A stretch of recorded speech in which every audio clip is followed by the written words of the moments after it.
foi chamado para estar anunciando a tua palavra. Ele é teu servo, é teu instrumento. E nós aqui, em concordância, pedimos que tu use para o louvor e glória do teu nome. E tu tens liberdade de exortar, edificar e consolar a tua igreja através do teu servo, profeta desta noite. Em nome de Jesus Cristo. E especialmente que o nosso coração esteja ligado no teu coração, Senhor. E não venhamos, Senhor, a deixar de jeito nenhum o inimigo roubar nenhum semente que tu queres que fique no nosso coração para vir dar fruto na nossa vida. Em nome de Jesus é que nós oramos e nós te agradecemos. Amém? Amém, glória a Deus. Obrigado, pastor. Meus irmãos. Meus irmãos, graça e paz a todos. É uma satisfação novamente estar aqui com vocês, né? Parece que alguns irmãos aqui que a gente teve mais contato, parece que a gente já se conhece há anos, né? A obra do Senhor é maravilhosa, irmãos. Quem ama fazer parte dela? Nós não temos distinção de raça, de cor, de classe social. Somos todos irmãos. Chegamos numa igreja pela primeira vez e parece que estamos na nossa casa. E na realidade estamos. Esse amor fraternal é o amor que Jesus nos ensinou. O mundo tenta pregar esse amor, mas ele não consegue. E só pode sentir esse amor e fazer parte disso tudo se você entregar a sua vida a Jesus, o Salvador. Amém? Queridos, em primeiro lugar eu quero agradecer a Deus, eu louvo a Ele por mais esta oportunidade. É uma honra estar pregando a palavra do Senhor. Eu sempre digo que eu orei, eu jejuei, eu me consagrei, mas daqui para frente não é mais comigo. Você já passou por essa experiência? Chega num momento que não é mais com você, é com o Senhor Jesus. E eu me sinto assim nessa condição. A gente consegue entender nitidamente o que João Batista falou. Convém que eu desapareça, para que o Senhor apareça.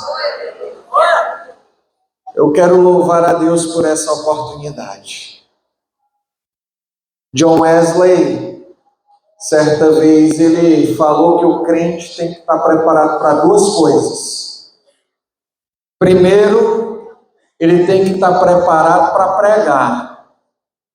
E segundo, ele tem que estar preparado para morrer, né? Então nós temos que estar preparados para ambos os casos. Quem é que está preparado para isso aqui? Amém? É difícil, né? Foi difícil levantar essa mão agora, hein? Louvado seja Deus. É difícil, né? A gente entende, irmãos. Perdoe aqui a brincadeira. Quero agradecer também as orações dos irmãos em favor do meu pastor João Alberto Lemos Pereira. Pastor João Alberto, ele é um pai para nós. Nos ajuda, nos ensina, nos admoesta e passou por uma grande provação. Mas a gente percebe quando a mão do Senhor ela está estendida sobre a vida de alguém. Nosso pastor era para ter passado 3 dias, pastora Célia, como a senhora bem frisou, na UTI. Passou 2. Louvado seja Deus. É para passar 3 dias no apartamento, a gente está orando porque ele está só 2 também, né? E a recuperação é para ser quase 60 dias, a gente está orando para ser menos também, né? Para a gente ficar logo com o nosso pastor. E hoje aqui estou debaixo da autoridade da pastora Célia e do pastor Bosco, e me sinto muito honrado por isso. Porque, repito o que falei ontem, se essa obra fosse de homens, ela já tinha acabado. Gamaliel falou isso uma vez. E hoje eu quero tomar também as palavras de Gamaliel emprestado para falar disso aqui. Você está aqui hoje no ministério abençoado pelo Senhor. Isso daqui não é obra do acaso. acaso. Isso daqui é obra do Espírito Santo de Deus, mudando, transformando, consolando vidas e histórias. Eu quero agradecer também a essa comitiva que veio comigo, minha esposa, meu filho, né? Diácono Avelino e sua esposa, irmã Sulamita, também, grande amigo, que está. O pastor Nilton está por aqui, pastor Marcelo, ele só vive levando ele para lá, para cá, já trouxe ele aqui não, né? Mas ele é que anda aí com o pastor Nilton quando está por aqui. Mas, enfim, meus irmãos, eu agradeço a recepção e vamos para a palavra de Deus. Palavra de Deus, nós vamos pregar dentro do tema Hebreus, a carta aos Hebreus, capítulo de número 12. Carta aos Hebreus, capítulo de número 12. Louvado seja o nome do Senhor.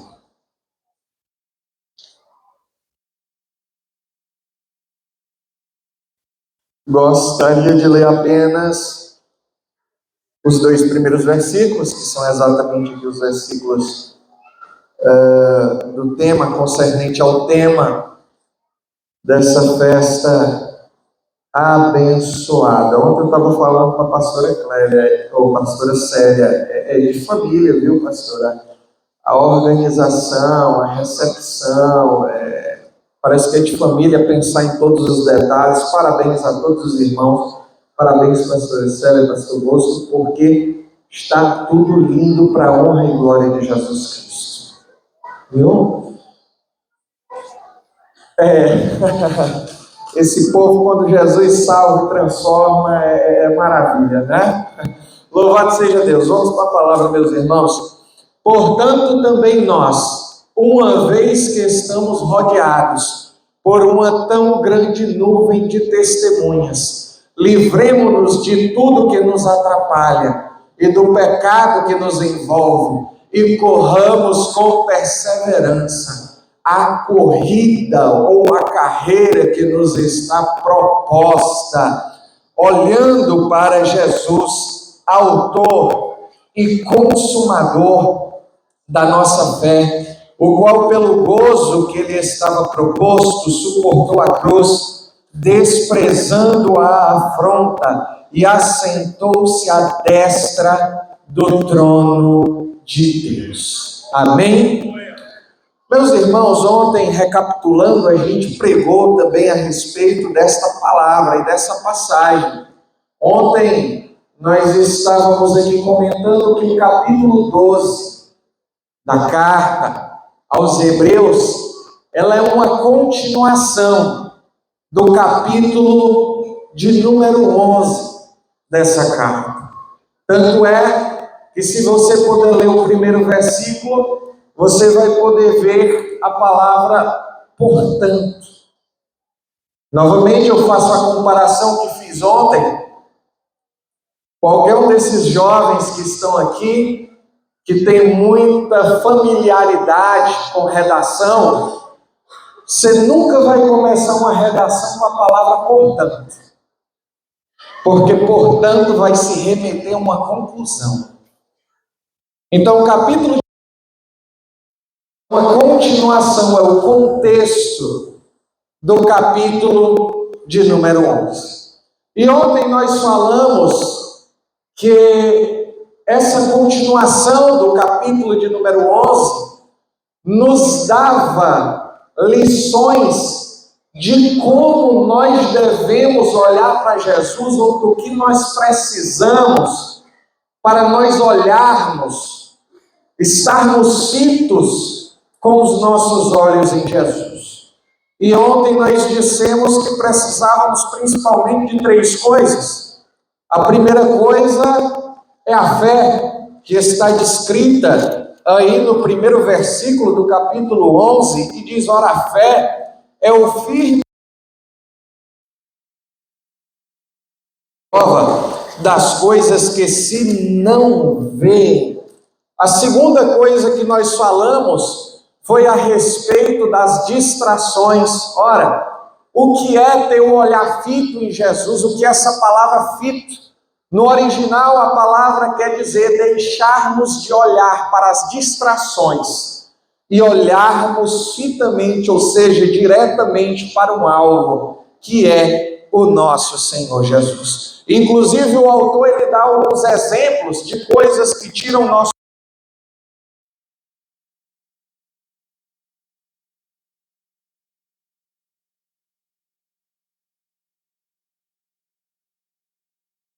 número 12.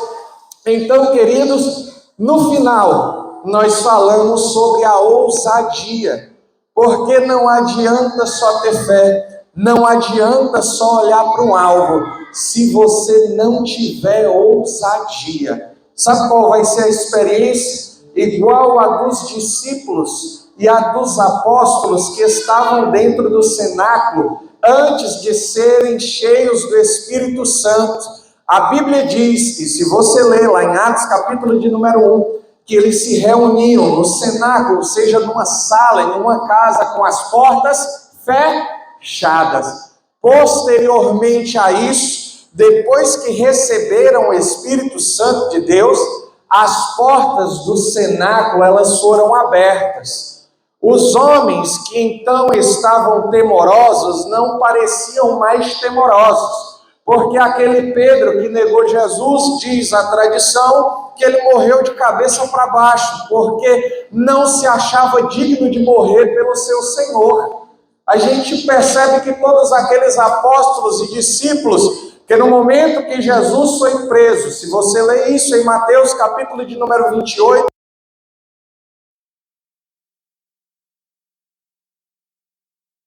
todos, praticamente todos se dispersaram. E a Bíblia diz, feriram o pastor e as suas ovelhas se dispersaram. Nessa noite de hoje, a gente quer ir um pouco mais além, porque no culto de ontem nós falamos da primeira parte, do primeiro versículo do tema da festa. Hoje nós queremos dar uma continuidade e falar do segundo versículo da festa. O segundo versículo da festa é lindo.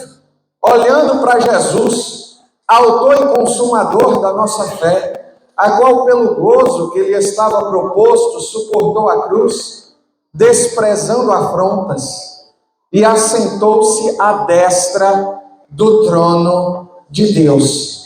Isso é muito interessante, irmãos, e eu quero pregar a respeito disso nessa noite. Jesus, ele tocou no meu coração para falar a respeito disso. E uma vez mais eu peço a sua oração, eu rogo a sua oração. Porque como eu disse para você, eu orei, jejuei, me consagrei, mas eu só posso ir até aqui. Daqui para frente não é mais comigo, daqui para frente é com o Senhor Jesus. Daqui para frente é com o Senhor Jesus. Queridos, quando nós vemos a experiência de Hebreus, capítulo de número 12, nós temos que ter a ideia e entender aquilo pela ótica do escritor. Não sabemos quem foi o escritor. Sabemos que Jerônimo nomeou lá quando fez a Vulgata, que foi Paulo, porém, nós não temos a certeza e nós não vamos se delongar nesse assunto, porém, nós vamos entender que o autor desta carta, quando ele estava escrevendo, comum naqueles dias, que talvez para nós não é comum. E essa é uma regra básica para quando você for entender e interpretar um versículo, é você entender ele pela ótica do autor e não somente pela sua ótica. E quando você entende aquilo pela ótica do autor, você vai entender que ele estava falando a respeito de uma experiência comum naqueles dias, de um atleta que participava de uma corrida, que tinha uma plateia o observando e que ele tinha um alvo para que ele pudesse chegar e para que ele pudesse conquistar. Para que ele pudesse chegar até aquele determinado alvo, ele teria primeiro que se despir de algumas coisas. E a gente vê a experiência desses atletas sacrificando muitas coisas para alcançar o seu alvo. A mente deles é fita naquele assunto.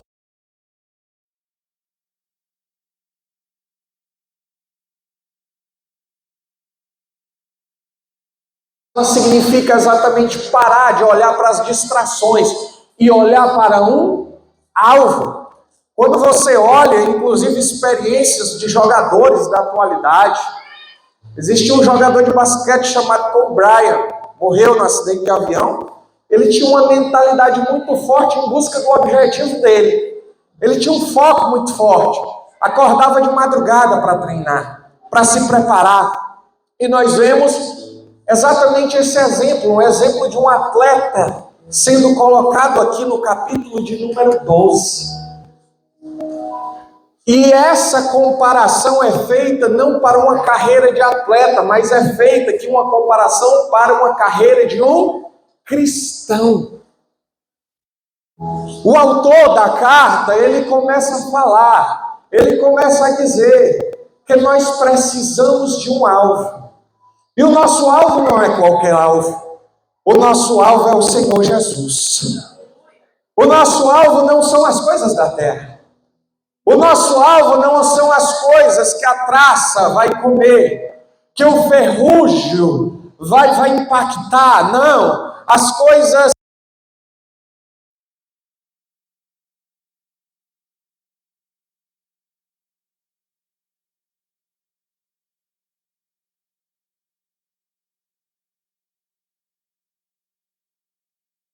com Jesus. O alvo maravilhoso, irmão. É um alvo melhor que esse. É um alvo lindo. E ele pede para que nós atentemos para esse alvo. Agora, eu quero chegar para você nessa noite e lhe fazer uma pergunta. E que talvez você muitas vezes se pergunte, por que é afinal que nós temos que fitar os nossos olhos em Jesus? Por que é então que nós precisamos colocar os nossos olhos nele? Porque é então que o autor dessa carta, ele pede para que a gente tenha atenção não voltada para as distrações, mas que sim esteja com os nossos olhos voltados no Senhor Jesus. Veja bem, ele não está pedindo para que os nossos olhos estejam atentos às situações rotineiras. Ele não pede para que os nossos olhos estejam atentos às tribulações. Ele não pede que os nossos olhos fiquem atentos a coisas perecíveis, mas ele diz que os nossos olhos sejam fitos e atentos no Senhor Jesus. Isso é importante. Falamos sobre isso antes. E isso é interessante, porque uma vez disse Charles Spurgeon, príncipe dos pregadores, tido por muitos, que ele não poderia brincar com aquilo que matou o nosso Salvador. Queridos, por que nós precisamos olhar para o Senhor Jesus? Você já se perguntou isso? É sobre isso que o Senhor Jesus tocou no meu coração para pregar para você nessa noite. Ontem, quando eu li esse lindo panfleto que vocês fizeram, eu percebi que vocês fizeram uma explicação sobre isso e meu coração se tranquilizou tanto. Sabe por quê, irmãos? É porque tudo é conectado. Porque o que opera em nós não é o Espírito humano, Pastor Bosca. O que opera em nós é o Espírito Santo. E o mesmo Espírito Santo que está na tua vida é o mesmo Espírito Santo que está na minha vida. Eu não conheço as tuas necessidades, as tuas dores ou as tuas aflições, mas levante sua mão para o céu, porque eu já quero falar profeticamente para você. O Espírito Santo sabe qual é a tua necessidade, e hoje Ele está aqui para tratar com você, como ninguém pode tratar. Ninguém pode tratar. Aleluia! Eu tenho que olhar para Jesus em primeiro lugar. Versículo de número 2. Porque Ele é o autor e consumador da minha fé. E é importante eu dizer isso. Por que é importante eu dizer isso? Não é só porque eu estou repetindo o que o escritor falou. Eu estou dizendo que Jesus é o autor e consumador da nossa fé. Você já entendeu o que é que isso significa? Eu vou explicar para você E no final eu vou lhe dizer que Jesus é o autor e consumador da nossa fé, e eu quero ver qual vai ser a sua atitude.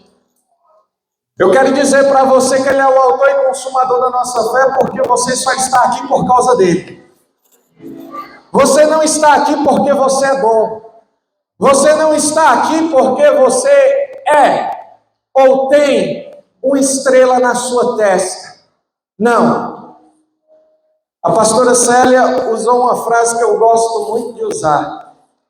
A gente é vaso de barro. A senhora sabe que qualquer esquina a gente encontra barro? Qualquer esquina a gente encontra barro.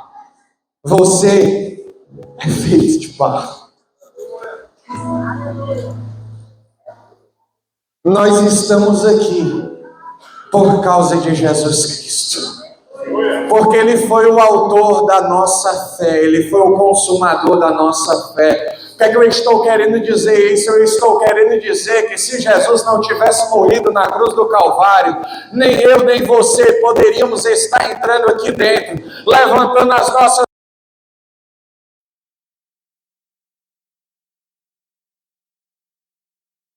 Mas eu sirvo ao Deus que não perde batalha. O meu nome está escrito no livro da vida. Narayanama. Você só pode falar isso porque Ele é o autor e consumador da sua fé. Foi porque Ele fundou tudo isso. Ele não pediu para ir outra pessoa, foi Ele. Foi Ele. Ele não pediu para ir anjo, Ele não pediu para ir homem, não. O sacrifício tinha que ser perfeito, tinha que ser Ele. Tinha que ser Ele. Talvez, se Jesus não tivesse morrido por nós, Ele era.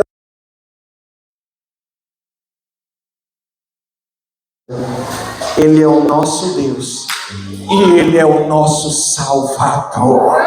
Quantos podem levantar as mãos para o céu e agradecer a Ele, porque Ele é o autor, porque Ele é o consumador da sua fé. Você só está aqui dentro hoje, não é porque você é bom, não é porque você pode, não é pela força do teu braço, mas é pelo sacrifício da cruz do Calvário. Amai, Anamá. Quando eu digo isso, queridos, eu digo também que o único, quando eu digo que Jesus é o autor, eu digo que Ele foi o único a estar na carreira e ter concluído a carreira.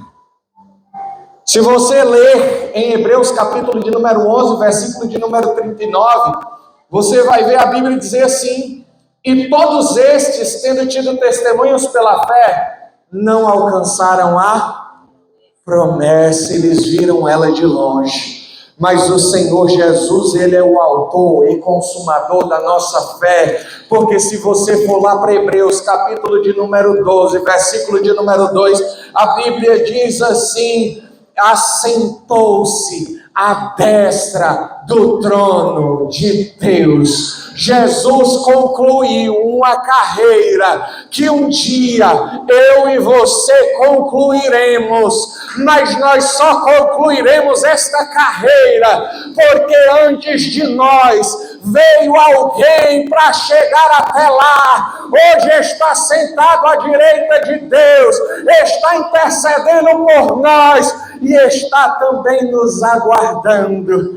Diz a palavra do Senhor, João capítulo de número 14, versículo de número 1: não se turbe os vossos corações. Credes em Deus, credes também em mim. Na casa de meu pai há muitas moradas. Se não fosse assim, eu vou teria dito: eu virei vos buscar e levarei para mim mesmo, para que onde eu estiver, vocês estejam também. Jesus é o autor, é o consumador, foi o primeiro a encerrar esta caminhada. Um dia a gente chega lá. A segunda coisa, porque eu tenho que olhar para Jesus, é porque Jesus ele tornou essa corrida possível. Jesus, ele tornou essa corrida possível. Gente, eu olho para o Antigo Testamento e eu acho que o povo do Antigo Testamento tinha muita fé. Por isso que a galeria dos heróis da fé, no capítulo de número 11, se você for ler, ela é todas de personagens do Antigo Testamento. Aí talvez você diga, não, irmão, mas essa carta foi escrita lá para 55 depois de Cristo, é lógico que não vai ter muitos personagens. Mas você consegue entender como aqueles homens transcenderam em fé sem ter a revelação que eu e você temos hoje? Hoje nós conhecemos quem é Jesus, hoje nós sabemos o que ele fez por nós, ele morreu na cruz do Calvário por nós, e aquelas pessoas, elas não o conheciam, mas elas não tinham tanta fé no seu coração. Eles foram um exemplo tão convicto de fé, que quando eu leio aquele livro de Jó, um dos poéticos, e eu vejo Jó se coçando com um caco de telha, no meio do monturo, com vários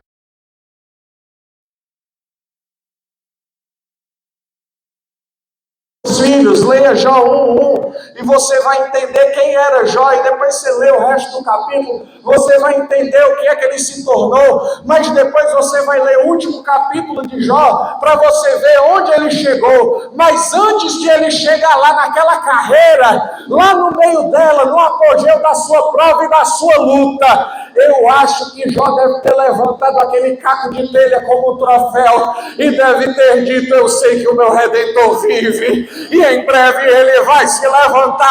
A carreira que tu está trilhando, você só está trilhando por conta dele. Por conta dele. Por conta do sacrifício dele. Eu posso dizer também, meus queridos, meus irmãos, que a gente pode ver que ele é o autor e consumador da nossa fé, por conta da sua fidelidade para conosco. Mas, irmão, como assim a sua fidelidade? Meus queridos, vá para Filipenses, capítulo de número 2. Leia lá Filipenses para você ver. Quando você chega lá no livro de Filipenses, lá pelo capítulo de número 2, você vai ver tudo que Jesus fez por nós. Paulo, ele resumiu tudo que Jesus fez por nós. No capítulo de número 2, lá pelo versículo de número 6, ele diz que sendo em forma de Deus, ele não teve por usurpação ser igual a Deus. Versículo 7. Antes se esvaziou a si mesmo, assumindo a forma de servo, tornando-se semelhante aos homens. Versículo 8. Sendo encontrado em figura humana, humilhou-se e foi obediente até a morte, e a morte de cruz. Todas as vezes que eu leio este versículo, eu não tenho como não ficar emocionado, porque como eu disse para você, e como está dizendo no texto, ele sendo Deus, não teve por usurpação ser igual a, mas aniquilou-se. Aniquilou-se. Querido, você hoje, por causa do sacrifício que ele fez por você, porque ele não teve por usurpação ser igual a Deus. Quem pode levantar suas mãos para o alto e agradecer a ele? Porque ele não teve usurpação de ser igual a Deus, mas aniquilou-se a si mesmo, e tomando a forma de servo, foi obediente até a morte, e a morte de cruz foi por você. Por que eu preciso olhar para Jesus? É porque ele era Deus, ele é Deus, mas ele se despiu da sua glória. Ele veio nascer de uma mulher para que eu e você pudéssemos ter o direito à vida eterna. É por isso que nós precisamos estar com os nossos olhares fitos no Senhor Jesus Cristo. Porque o Senhor Jesus Cristo, Ele é o nosso maior exemplo. Não existe exemplo maior para um cristão do que o Senhor Jesus.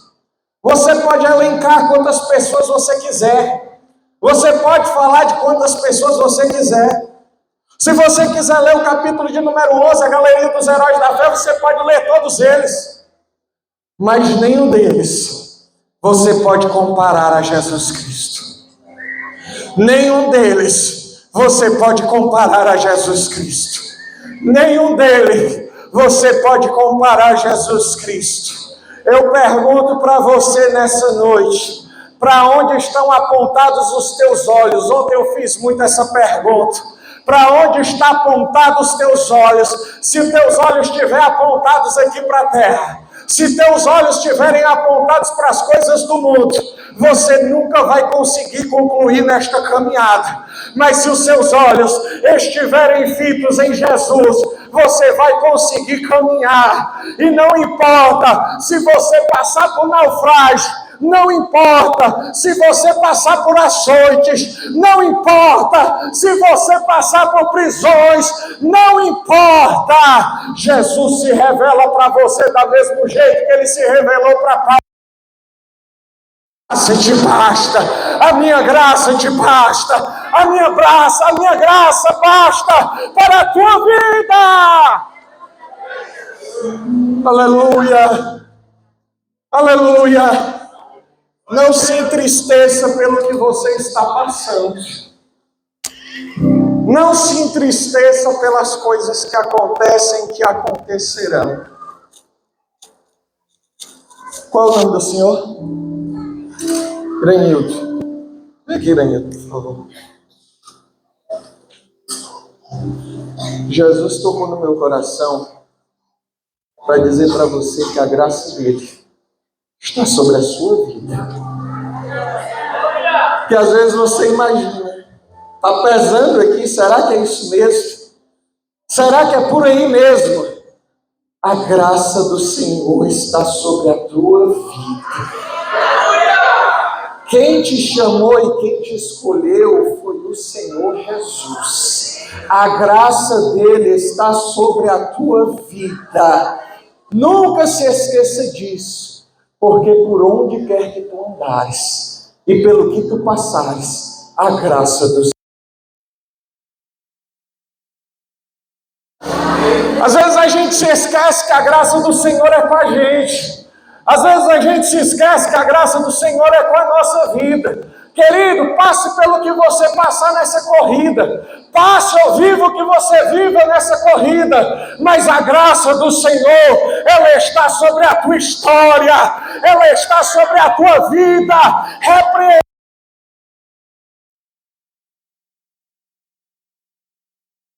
O grito do crente, ele tem que ser de vitória. A graça do Senhor, a graça do Senhor, a graça do Senhor está sobre a minha vida. Quantos podem levantar as mãos para os céus e dizer: a graça do Senhor, a graça do Senhor? Diga em voz alta, proclame: a tua boca é poderosa, a minha vida tem a graça de Deus. Aleluia! A tua vida tem a graça de Deus. Por que eu tenho que olhar para Jesus, irmão? Eu tenho que olhar para Jesus porque Ele é o nosso maior exemplo. Jesus suportou a cruz. Coloque aí no capítulo, por gentileza, Hebreus capítulo de número 12, o versículo de número 2. Olhando para Jesus, autor e consumador da nossa fé, o qual, pelo gozo que lhe estava proposto, suportou a cruz. Eu quero fazer uma conexão disso aqui. Jesus toca no meu coração para a gente ter que fazer uma conexão com essa mensagem aqui. Ele suportou a cruz. Por que eu tenho que olhar para Jesus? Porque Ele suportou a cruz. Você sabe o que é que quer dizer isso? Gálatas 3:13 diz: todo aquele que for pendurado no madeira é maldito. Você está entendendo como essa palavra é pesada? É maldito. O que eu estou querendo dizer para você nessa noite é que Jesus se fez maldição pela sua vida. Jesus se fez, ele não é, ele se fez maldição. Por quê? Porque ele morreu lá na cruz. Todo aquele que foi pendurado no madeiro, maldito. Jesus, ele fez isso pela sua vida. Ele suportou a cruz na caminhada que nós estamos passando, queridos. Eu sei que não é bom, mas a gente tem que suportar. Suportar. Eu não sei se você já precisou suportar alguma coisa. O peso que fica sobre as suas costas, a vontade de desistir, a vontade de parar. Sabe por que Jesus suportou? Pai, se possível for, passa de mim este cálice. Contudo, ou vírgula abençoada, ou contudo abençoado, não seja feito a minha vontade, mas que seja feita a tua vontade. Às vezes você está lá dentro do Getsemane. Sabe o que quer dizer Getsemane? Prensa. Você está sendo prensado, amassado, você está sendo moído. Na prensa, seus olhos estão fitos no seu alvo. O seu alvo é Jesus. Doa o que doer. Nosso alvo é Jesus de Nazaré.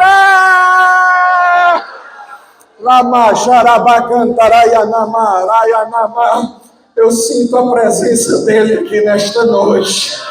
Eu sinto a presença dele aqui nesta noite. Quem pode adorar ao nome desse Jesus que foi prensado lá no Getsemane, que foi moído, mas suportou.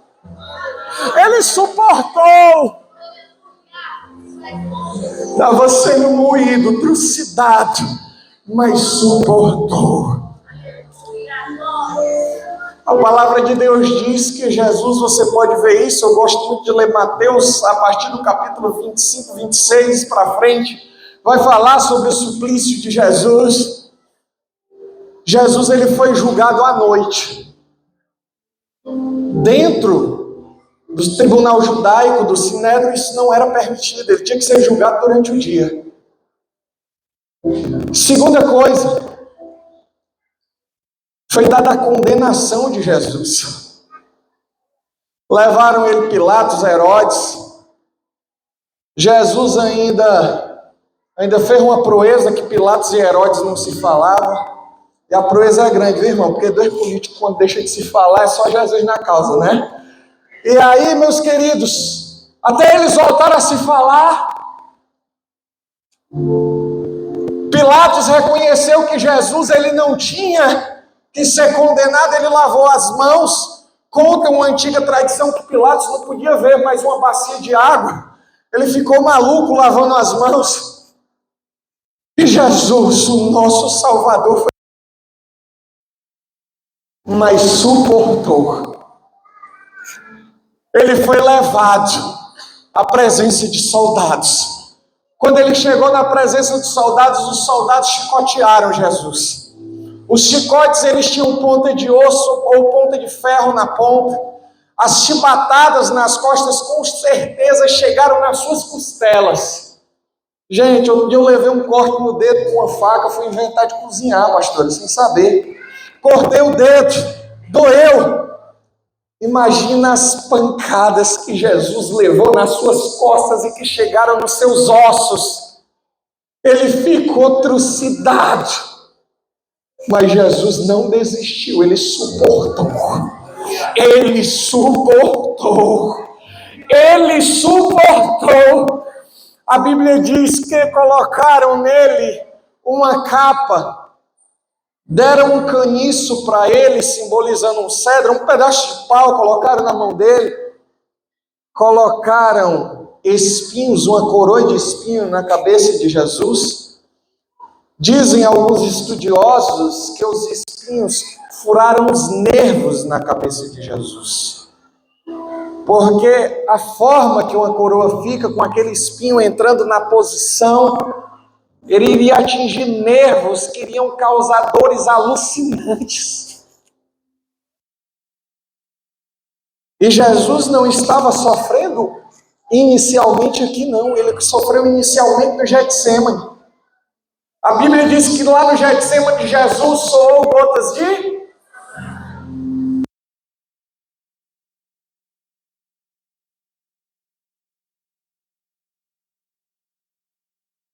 e tanto sua pressão subir.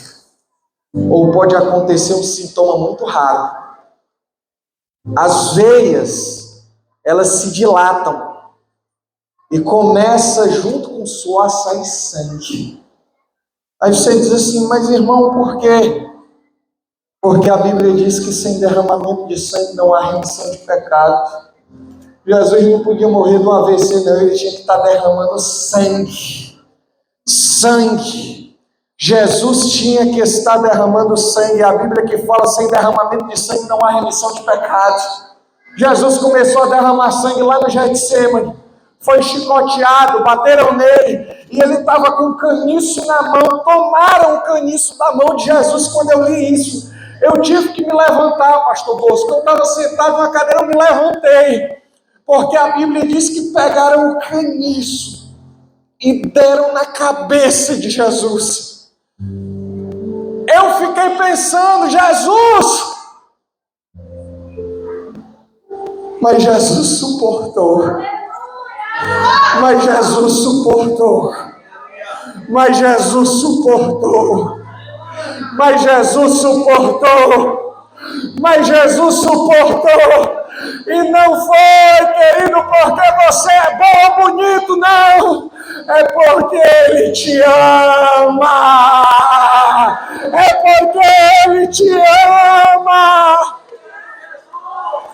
Narayanamá, Jarainamá.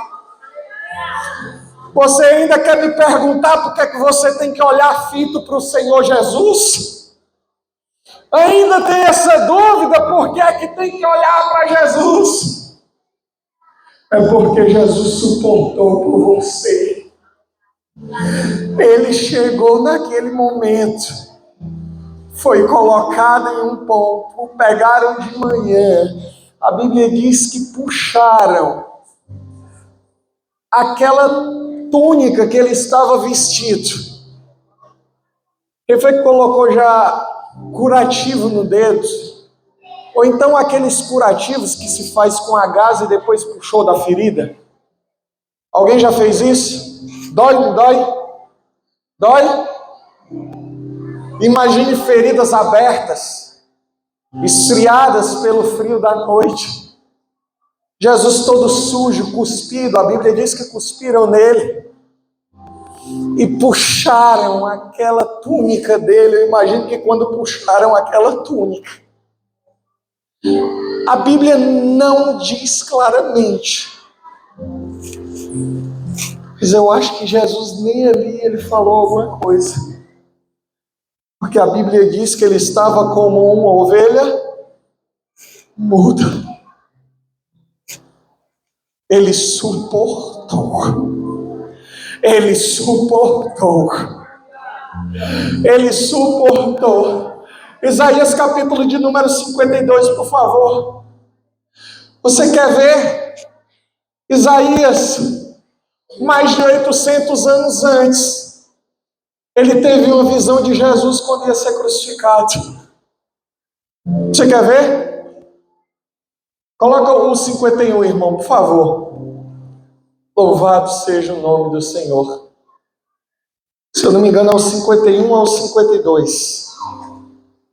Louvado seja o nome do Senhor. Abra sua Bíblia em Isaías.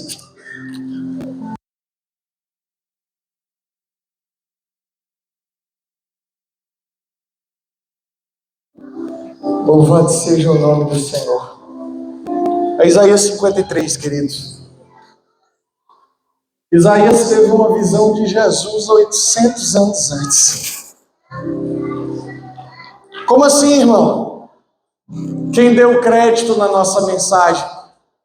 E a quem se revelou o braço do Senhor? Ele cresceu diante dele como um broto terro e como raiz de uma terra seca. Ele não tinha beleza ou majestade para que nos atraíssemos. Nada havia na sua aparência para o que desejássemos. Foi desprezado e rejeitado pelos homens, um homem de dor, experimentado no sofrimento, como alguém de que os homens escondiam o rosto. Foi desprezado e não tinha nele estima alguma. Se você ler 52:14 de Isaías, diz ainda assim: como pasmaram muitos à vista dele, pois a sua aparência estava tão desfigurada, mais do que a de outro qualquer, e a sua figura mais do que a dos outros filhos dos homens. Sabe o que eu estou querendo dizer para você?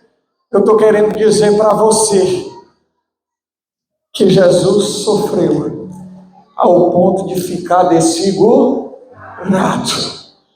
Jesus, ele sofreu ao ponto de ficar desfigurado, mas Jesus, ele continuou, ele suportou todas aquelas pancadas, aquelas multidões que ficavam dizendo: pão, Senhor, peixe, Senhor. Era a multidão que estava dizendo: crucifica, crucifica, crucifica, crucifica, crucifica.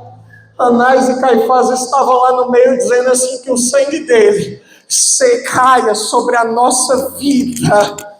Querido, Jesus, ele poderia naquele momento ter acabado com tudo. Lá no Getsemane, Pedro corta a orelha do soldado. E Jesus disse assim: Pedro, se eu quisesse, eu mandaria legiões de anjos. Você sabe o que é que um anjo faz? Matou 185 mil soldados assírios em um dia, uma noite. Você já imaginou o que é que miríades de anjos iam fazer? Eu vou parafrasear o que é que Jesus quis dizer: se eu quisesse, eu acabava com tudo agora. Se eu quisesse, parava tudo agora. Mas eu olho lá para Filipenses agora 2 e eu entendo: Ele mesmo sendo Deus, não teve por usurpação ser igual a Deus, mas Ele aniquilou. Quem pode levantar suas mãos e adorar? Quem pode levantar suas mãos e adorar? Quem pode levantar suas mãos e adorar?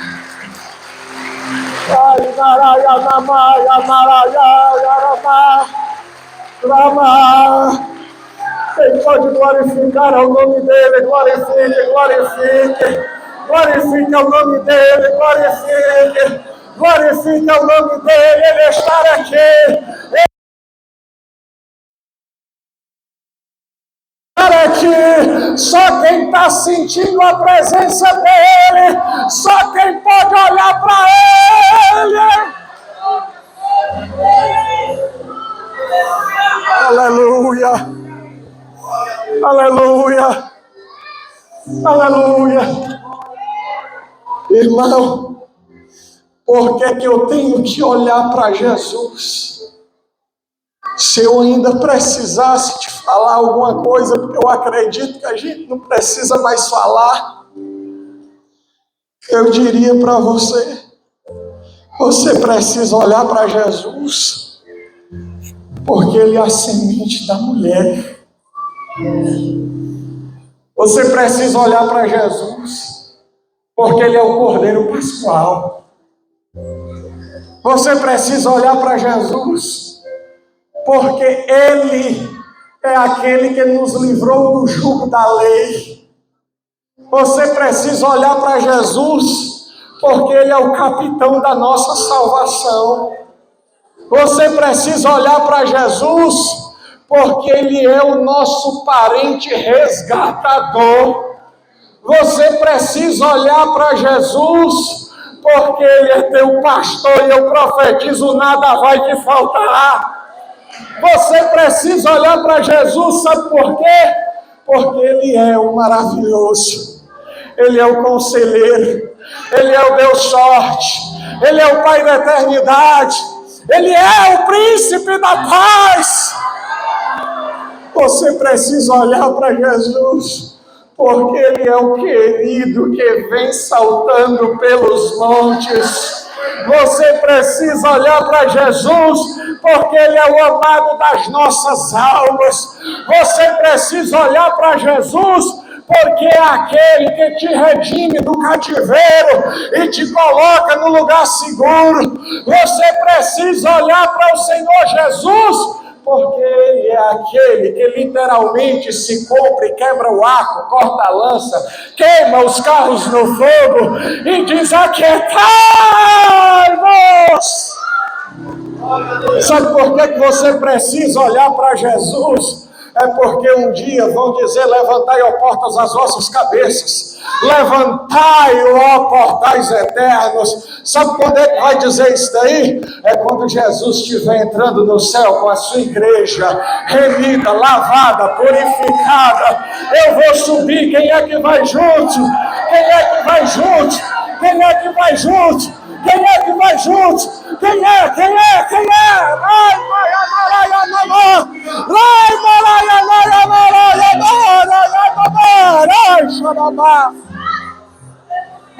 sabe por que eu preciso olhar para Jesus? Porque Ele é aquele que guarda Israel. Sabe por que eu preciso olhar para Jesus? É porque Ele é rei segundo a ordem de Davi. Sabe por que eu preciso olhar para Jesus? Porque Ele é a resplandecente estrela da manhã. Sabe por que eu olho para Jesus, que eu tenho que fitar o meu olho em Jesus? Porque Ele é aquele, como Marcos disse, veio servir. E Ele veio dar a sua vida em resgate de muitos. Sabe por que eu tenho que olhar para Jesus? Porque Ele é que cura cego, aleijado, coxo, paralítico. Sabe por que eu tenho que olhar para Jesus? É porque Ele disse assim: eu sou a ressurreição e a vida. Quem crê em mim, ainda que esteja morto, viverá. Sabe por que eu tenho que crer em Jesus? Por que eu tenho que olhar Jesus? Porque Ele é o pão vivo que é descido do céu. Quem é que está com fome? Jesus, porque Ele é a água que jorra para a vida eterna. Quantos estão com sede e querem beber?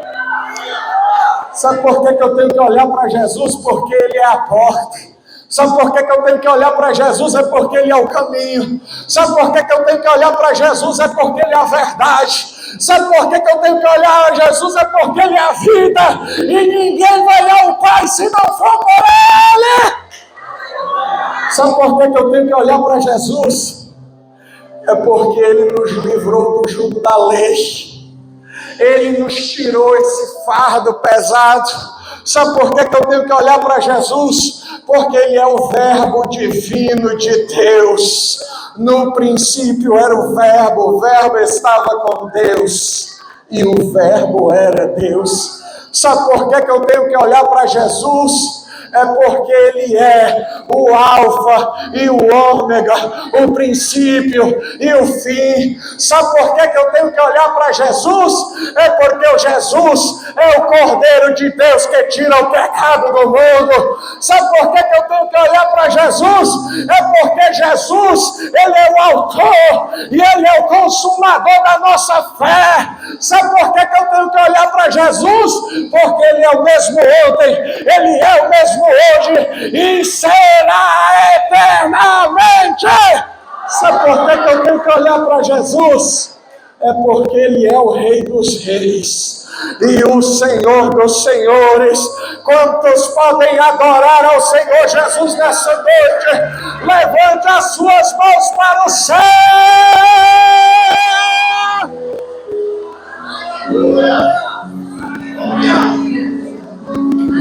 De pé. Pode ser, pastor. Pode ficar de pé. Amém. Louvado seja Deus. Eu vi que vocês são tão unidos. Dê a mão para o irmão que está aí do seu lado. Segure a mão dele. Hoje é culto de Santa Ceia também, né? A ceia, nos primórdios, era chamada da festa do amor. Por que eu preciso olhar para Jesus? É porque Ele me ama. Ele me ama. Ele me ama. Ele me ama. Você quer ver Jesus se manifestar aqui nessa noite? De mãos unidas. Fale comigo, Santo. Santo, Santo, Santo. Repita, Santo, Santo. Olha como vai ser no céu esse coral, irmão. Santo, Santo, Santo, Santo, Santo, Santo, Santo, Santo, Santo, Santo, Santo, Santo, Santo, Santo. Quantos podem glorificar? Quem está olhando para Jesus e pode adorar a Ele? Adore a Ele, adore a Ele, adore a Ele, adore a Ele. Quem pode adorar a Deus aqui por um minuto? Levante a sua voz. Levante a sua voz. Levante a sua voz. Levante a sua voz.